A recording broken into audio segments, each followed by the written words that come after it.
Então, boa noite a todos vocês. É motivo de muita alegria a gente fazer esse nosso primeiro estudo. E aí, se outros virão, vai depender da nossa aprovação, né, nesse estudo de hoje. Se vocês acharem viável, a gente pode marcar outros. Tem muito material para a gente estudar. A gente acerta no final, tá? Okay. Não sei se alguém conseguiu imprimir a apostila que a gente disponibilizou lá no grupo dos coordenadores. Mas caso não tenha conseguido imprimir, não será problema. Aí, Marluz conseguiu entrar, era onde a gente estava com dificuldade aqui, porque ela estava sem saber o que era maiúsculo e minúsculo, a professora Marluz, mas ela conseguiu agora. Tu é engraçado. Quem não conseguiu imprimir o conteúdo, não tem problema, porque a gente vai disponibilizar aqui na tela, tá? Aí a gente, mesmo que não esteja com ele impresso, a gente vai lendo aqui pela tela. Vamos fazer uma oração, né? Em nome do Pai, e do Filho, e do Espírito Santo. Amém. Então vamos rezar a oração do Veni Creator, a oração milenar, mais de 1000 anos de existência, que foi a oração rezada todos os dias daquele fim de semana de Duquesne. 17, 18 e 19 de fevereiro de 1967, quando surgiu essa corrente de graça que hoje nos atinge, a renovação carismática. Vinde Espírito Criador, as nossas almas visitai, enchei os corações com os vossos dons celestiais. Vós sois chamado intercessor de Deus, excelso dom sem par, a fonte viva, o fogo amor, a unção divina e salutar. Sois o doador dos 7 dons, sois poder na mão do Pai, por ele prometido a nós, por nós seus feitos proclamai. A nossa mente iluminai, os corações enchei de amor, nossa fraqueza encorajai, qual força eterna e protetor. Nosso inimigo repeli, e concedei-nos vossa paz. E pela graça nos guiais, mal deixamos para trás. Ao Pai, ao Filho, Salvador, por vós possamos conhecer, que procedeis do seu amor, fazei-nos sempre crer. Nós te agradecemos, Senhor, pelo ministério de pregação, por cada ministério que o Senhor levantou, pelo nosso grupo de oração, pelo nosso coordenador de grupo de oração, pelo nosso coordenador diocesano, por cada servo do nosso grupo de oração, cada intercessor, cada membro da equipe diocesana. Te agradecemos porque nas nossas paróquias, nas nossas comunidades, chegou também a corrente de graça, que é o movimento da renovação carismática. Infundir, Senhor, em nosso coração o amor a Ti, a esse movimento, a Tua Santa Igreja, a Tua Santa Mãe, ao reino dos céus. Dai-nos humildade de coração para nos capacitar, buscar conhecer, crescer cada vez mais em graça, em santidade e em conhecimento. Obrigado pela vida de cada irmão que já está aqui, aqueles que ainda irão chegar, aqueles que ouviram o Teu chamado a se capacitar, a aprender, a partilhar mais. Nenhum de nós, Senhor, sabemos de tudo. Cada um sabe um pouquinho e queremos aqui, como irmãos, partilhar os nossos conhecimentos, conversar para crescer no conhecimento e na graça de Deus.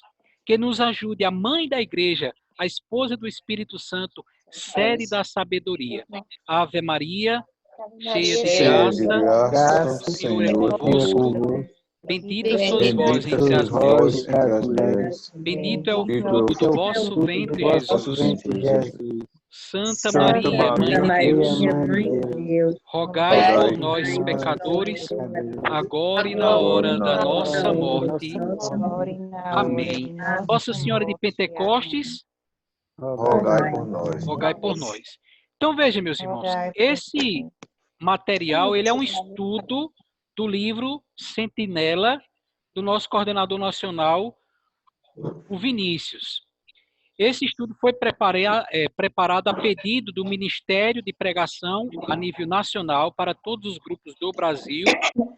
E se você der uma lidinha aí na tela do seu celular, no material do PDF que foi enviado, você pode ver a divisão em que ele se encontra.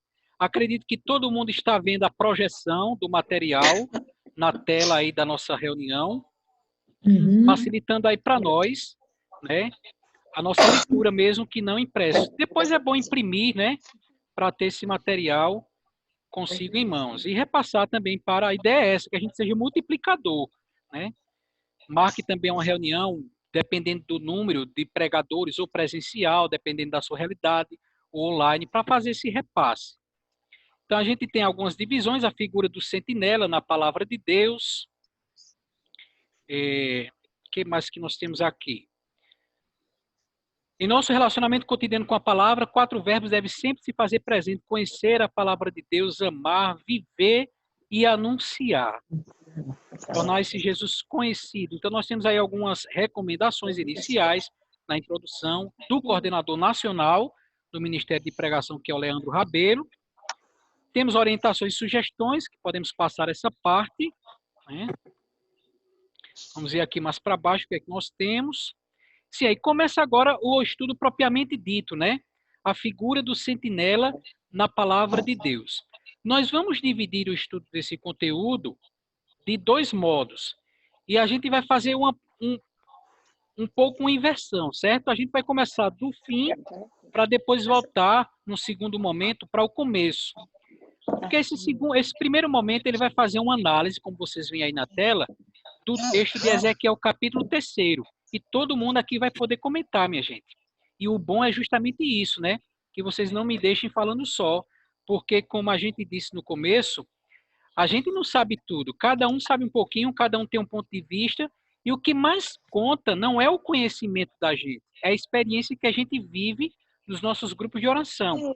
E é essa experiência que eu quero que a gente possa partilhar enquanto pregadores, auxiliando e motivando uns aos outros nessa grande tarefa que é anunciar, essa grande responsabilidade que São Paulo disse, não foi? Ai de mim se não fazer o quê? Quem completa?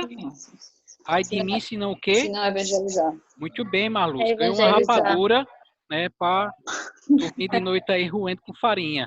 Ai de mim se não anunciar o evangelho. Então a gente vai fazer esse estudo de 2 maneiras. Primeiro a gente vai pegar a parte do final. Vocês vão ver aí na tela. Quem está aí com o material no PDF ou impresso, procura aí a partir... Deixa-me encontrar aqui. Porque eu estava lendo na tela aqui do tablet, mas aí passei para o computador para a gente poder usar na reunião. Então, a segunda parte que nós temos aí na página... Pronto, aplicações teológicas. É a partir da página 14.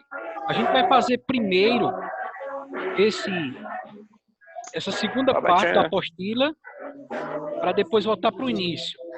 O Neidson, de Canhotinho. Neidson, eu acho que tá um som de televisão aí, um pouco alto, tá chegando aqui. Aí se tu baixar um pouquinho, não precisa desligar não o microfone, só baixar um pouquinho o som do ambiente. Porque é bom deixar ligado que a gente vai interagindo. Então a gente vai pegar essa segunda parte, que vocês veem na tela, aplicações teológicas, a partir da página 14. Ou seja, essa segunda parte que a gente vai iniciar, como eu disse, do fim, depois voltar para o início. A primeira parte é uma análise do capítulo 3, a primeira parte, capítulo 3 de Ezequiel. Essa segunda parte, da qual a gente vai iniciar por ela trata um pouquinho da figura do sentinela, que é o tema desse nosso estudo, né? Então, o discurso, o estudo sobre o sentinela, ele reforça e também modifica alguns temas. Ao a gente abordar o estudo do sentinela, a gente vai ver que muita coisa vai ser reforçada do que a gente já sabe e também modificada de alguns temas. O primeiro tema que vai tocar quando a gente estuda a figura do sentinela é a responsabilidade de cada pecador. Ou seja, se por um lado nós, enquanto pregadores, enquanto sentinelas, e depois a gente vai comentar um pouquinho a responsabilidade que esse nome de sentinela traz sobre nós pregadores. A gente já poderia abrir aqui, Joselino e os demais. O que é um sentinela, Fernando e os demais? O que é um sentinela? Sentinela é um vigilante, né? Boa, Fernandão. É um vigilante que não cochila, está sempre alerta. E ele é um vigilante que vigia o quê? O sentinela é um vigilante, ok. Ele vigia o quê? Oportunidades para falar do evangelho. Enquanto pregadores, nós vigiamos oportunidades. Boa, não tinha pensado nisso. Muito bom. Agora, sem aplicar, José Wilson, sem aplicar a figura de nós enquanto pregadores. Se a gente pegar a palavra na origem dela, o sentinela, aquele que vigia. Ele vigia o quê?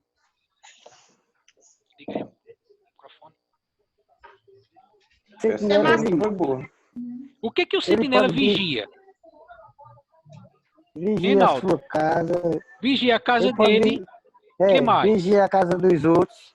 Certo? O sentinela da rua, boa. O sentinela da rua vigia a casa dos outros. Vigia o seu trabalho. Uma guarita, alguém disse aí uma guarita, tá certíssimo, Joselina. Muito bem, uma guarita, né? Uma casa, uma propriedade, um bem, né? Uma loja. Ou seja, se ele vigia é porque há um perigo ali que ameaça. E agora, trazendo para a nossa figura de pregadores essa palavra de sentinela, existem perigos que a gente, enquanto pregador, como José Wilson disse aí, existem perigos que a gente tem que estar vigilante no nosso grupo de oração enquanto pregadores, sim ou não? Sim. Quais seriam? Sim, fazendo a vontade de Deus, né? A gente vigiar fazendo a vontade de Deus. E se um vigia, no sentido próprio da palavra, ele vigia contra o perigo do assalto, do roubo, do arrombamento daquela propriedade, a segurança dos perigos, nós, enquanto pregadores, quais seriam os perigos que a gente tem que estar vigilante no nosso grupo de oração? As tentações. As tentações, alguém disse aqui o pecado. Pecado, as tentações. Eu estou comendo aqui um bolinho porque eu não jantei. Cheguei agora há pouco de uma reunião da paróquia. Eu jantei, estou aqui com vocês. Os perigos, os pecados que afligem ali e que querem atacar o nosso grupo de oração, não é isso? Como é que São Pedro disse lá, se não me falha a memória, no capítulo 5 da sua primeira carta, sede sóbrios e vigilantes. Porque o diabo, vosso adversário, anda ao derredor procurando a quem devorar. Né? Então, a gente, semanalmente, anunciando, a gente tem que ter esse papel de sentinela. E denunciar, alertar contra os perigos que querem assaltar a propriedade espiritual do nosso grupo de oração. Então, se nós temos essa responsabilidade, aquele que ouve a pregação, o que é que ele tem nessa terceira linha, que diz aí, terceira linha desse segundo parágrafo, ele tem o quê? Responsabilidade. Uma responsabilidade, ou seja, a partir do momento que a gente anuncia, aquela pessoa que ouve, a responsabilidade é dela, de cada pecador. Então, esse é um primeiro tema no estudo da sentinela que vai ser enfatizado, que vai ser lembrado, a responsabilidade de cada um que ouve. Como ele vai dizer aí, ó, o iníquo pecador que ouve a pregação, ele morrerá caso ele não se arrependa, por conta da sua própria iniquidade. Por seu pecado também, olha que interessante, o justo que vier a cair, que vier a pecar, morrerá por conta do pecado cometido. Quer dizer que se eu fui um bom carismático, um bom católico, não perdi uma missa, não perdi um grupo de oração, todos os carismas no meu exercício, na minha pregação eram exercícios ali, profecia, milagre, fé, cura, oração em língua, palavra de ciência, palavra de sabedoria. Mas se no último momento da vida eu morrer com intriga no coração, com ódio no coração, nos últimos momentos de vida eu falhar com Deus, tudo aquilo que eu fiz, servirá de garantia? Sim ou não? Era em vão. Era em vão. Era em vão. O texto de Ezequiel que a gente vai meditar mais na frente, ele vai dizer isso, que se o pecador vier a se desviar, aliás, se o justo vier a se desviar do seu bom caminho, tudo aquilo que ele fez não servirá de garantia, né? De barganha, de troca. Ah, eu já acumulei bons anos de vida. Vejam que as duas situações que a gente se depara no dia a dia, né, meus irmãos? Aquelas pessoas que dizem, mais na frente eu me converto. Essa é uma situação. Mas uma segunda situação seria aquela, né? Eu já fiz muito, agora posso aproveitar o resto da minha vida. Não é bem por aí. Temos que ser perseverantes. Não, a nossa relação com Deus não pode ser uma relação de interesse, né? Eu fiz ou eu faço determinado fim da minha vida, não. tem que ser uma relação dia a dia por amor a ele. Então, aquele que ouve a palavra não pode responsabilizar os outros pelo seu próprio destino. Essas duas últimas linhas desse parágrafo, como é que diz? Quem é que lê? Embora o ministério de Ezequiel se preocupe principalmente com o destino da nação, a salvação de Israel depende da fidelidade da aliança de cidadãos individuais. Isso. Olha que interessante. Ó. Embora o profeta Ezequiel, enquanto sentinela, e é o texto que a gente vai examinar na segunda parte, está preocupado com todo o destino do povo de Deus, a salvação do povo de Deus depende da fidelidade de cidadãos individuais. Olha que interessante.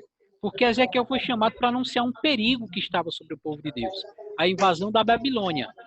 Embora ele estivesse preocupado com o destino de todo o grupo, todo o povo de Deus, mas o destino se devia à responsabilidade individual de cada um. A gente trazendo, como é que a gente pode aplicar isso nos nossos grupos de oração?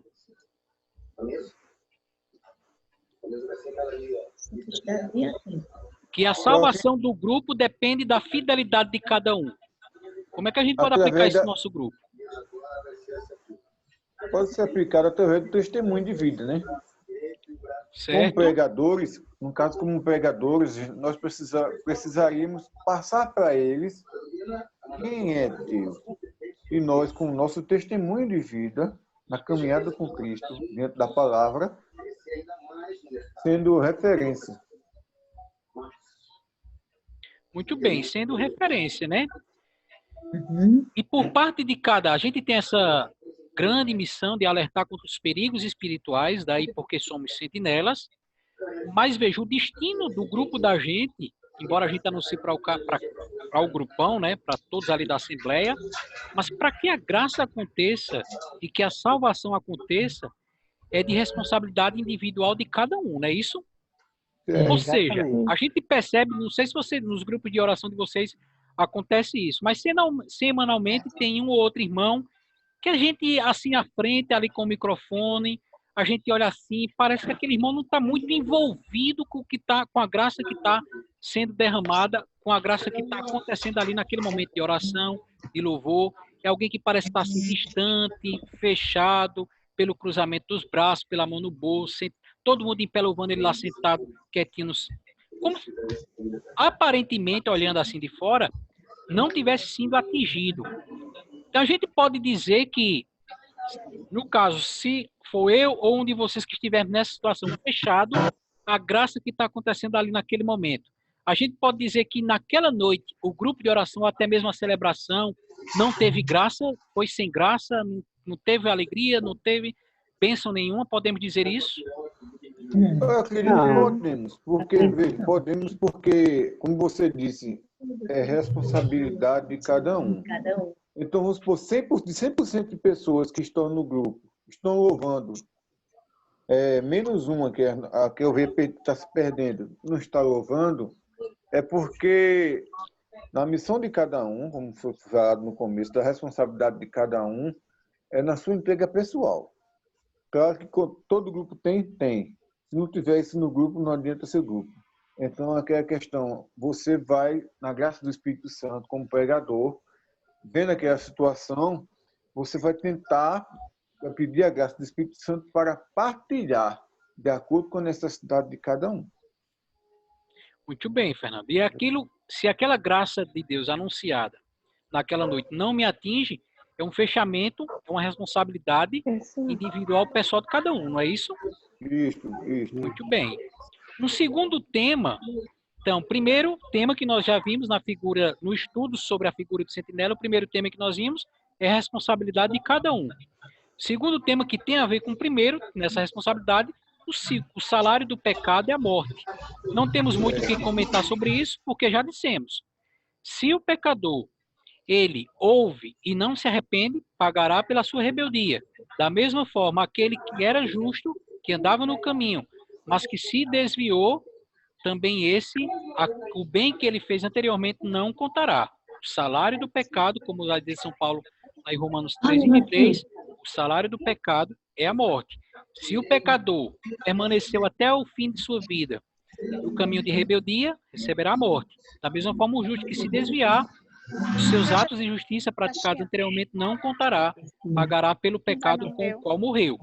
Obrigada por ligar aqui. Pessoas não sejam privadas nessa recompensa do pecado, essa triste recompensa do pecado, que é a morte. Ele vai enfatizar também, ainda nesse segundo tema, de que pessoas não sejam privadas de sua liberdade de escolher o caminho da morte, né? Deus, ele não força ninguém, a responsabilidade é de cada um, como diz aí a antepenúltima linha desse parágrafo. Não é como se começa a corrida, olha que interessante, mas é como se acaba. Eu queria que vocês pegassem aí 1 Coríntios, olha que tapa nós pregadores vamos receber por parte do grande pregador São Paulo. 1 Coríntios, capítulo 9. E o versículo 27. Quem encontrou primeiro pode ler para a gente ganhar tempo. 1 Coríntios 9, 27. 9, 27, 1 Coríntios. Ao contrário, castigo o meu corpo e o mantenho em servidão, de medo de vir eu mesmo a ser excluído depois de eu ter pregado aos outros. Fernando, é forte ou não é? É. Corremos esse risco. Ó. Não é como se começa a corrida, diz o nosso conteúdo, nosso estudo. Mas é como se acaba, se a gente manter a perseverança até o fim, para não acontecer, como diz São Paulo, depois de ter pregado em tantos grupos de oração, em tantos encontros, em tantos seminários de vida, a gente mesmo vir ser reprovado, né? Terceiro tema, no estudo sobre a sentinela, a graça de Deus alcançando aqueles que estão sob a sentença de morte. Se a justiça de Deus, aliás, se a justiça anterior de alguém que retrocedeu, que caiu no caminho, não lhe será acreditada se ele persistir no pecado, o mal anterior do pecado não será retido contra ele, se ele se arrepender do erro do seu caminho. Então, esse seria o terceiro tema. A graça de Deus alcança aqueles que estão sob a sentença de morte, mesmo aqueles que trilharam, né? Assim como aquele que se desviou do caminho do bem, tudo aquilo que ele fez anteriormente não servirá de garantia, também aquele que se arrependeu, muita gente critica isso, viveu uma vida toda errada e agora quer dar uma de santidade. É um terceiro tema, gente, que aparece aí no estudo da sentinela. A graça de Deus alcança, né, e dá a oportunidade àqueles que estão sob a sentença de morte se arrependerem, alcançarem a vida eterna. Todo bem, né, aquilo que fez, como vai dizer o livro do Atos dos Apóstolos, né, no discurso, na pregação de São Pedro, ele não leva em tempo, ou seja, não leva em consideração o tempo de ignorância. Também lá no capítulo 33, versículo 11 do profeta Ezequiel, Deus vai dizer isso. Não me alegro com a morte do pecador. Teus pecados estão perdoados, ninguém te condenou. Então, a graça de Deus alcança, esse é o terceiro tema, aqueles que estão sobre a sentença de morte, dando a eles a oportunidade de arrependimento e vida nova, né? Um quarto tema é a responsabilidade. Temos aí nesse último parágrafo da página 14. Não apenas quando Deus envia o sinal, ou seja, a responsabilidade de nós pregadores enquanto atalaia, enquanto vigias. Uma responsabilidade que pesa, preste bem atenção, ó. Não apenas quando Deus envia a mensagem, mas como Deus diz aquela mensagem. Veja, vale a pena repetir, verem os demais. A nossa responsabilidade não é somente naquele dia que nós somos chamados a pregar, ou seja, quando, naquele momento, naquele encontro, naquele grupo de oração, mas como Deus pede que a gente anuncia. E às vezes aparecem umas palavras duras, né? Aparecem assim, algumas colocações que, por mais que alguém diga, você foi infeliz em abordar tal temática, você foi infeliz em tal colocação, mas a gente tem que dizer, se o Espírito Santo incomoda, a gente tem a consciência limpa, isso é muito importante para nós enquanto pregadores, meus irmãos. Se a gente tem a consciência em paz diante de Deus, que não estamos ali dando indiretas, né, mas que estamos falando aquilo que Deus está pedindo para aquele momento, não podemos não somente ser cobrado quando, não somente o momento em que anunciamos, mas dizer como Deus quer que digamos. Essas 4 últimas linhas, alguém lê aí para a gente?